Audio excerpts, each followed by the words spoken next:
بسم اللہ الرحمن الرحیم۔ السلام علیکم پیارے بچوں، ہم پڑھیں گے مضمون محنت کی برکات۔ کل ہم نے اس کی پڑھائی کی تھی، آج اس کا ہم بقیہ حصہ پڑھیں گے۔ نحال اس خلستان میں جتنے بڑے ہیں، ہمیشہ وہ نیچے سے اوپر چڑھے ہیں۔ کسان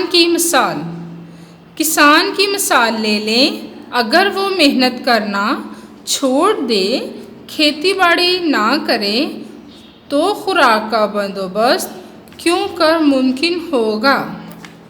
ٹھیک ہے، پھر ہمارے لیے اناج کون پیدا کرے گا؟ کیسے ہماری خوراک پوری ہوگی؟ آج کا انسان اپنی زندگی میں جن آسائشات اور سہولتوں کے مزے لوٹ رہا ہے، وہ سائنسی ایجادات کی بدولت ہے، سائنس کی ترقی کی وجہ سے ہے، سائنس کی ایجاد کی وجہ سے ہے۔ طالب علم کی مثال، ایک طالب علم اگر سارا سال کچھ نہ پڑھے، وقت ضائع کرے اور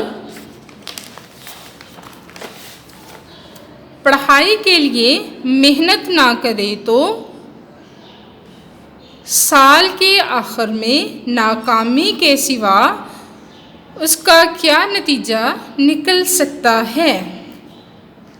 اس کے مقابلے میں جو طالب علم سارا سال محنت کرتا ہے، کامیابی اس کے قدم چومتی ہے۔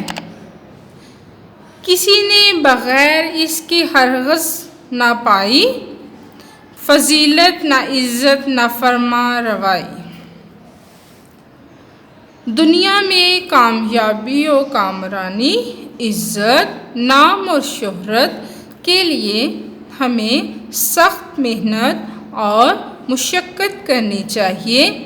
محنت ہی کی وجہ سے انسان میں ہمت، حوصلہ اور اعتماد کی قوت پیدا ہوتی ہے، جو آگے چل کر کامیابی و کامرانی کا پیش خیمہ بنتی ہے۔ کیا ہے؟ پیش خیمہ بنتی ہے۔ معاشرے میں ہماری حیثیت اور مقام کوئی بھی ہو، ہر سطح پر محنت اور مشقت کو اپنی عادت بنانا چاہیے تاکہ انفرادی اور اجتماعی سطح پر ترقی کر سکیں۔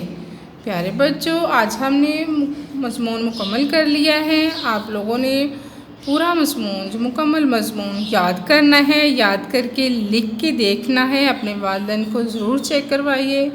اللہ حافظ۔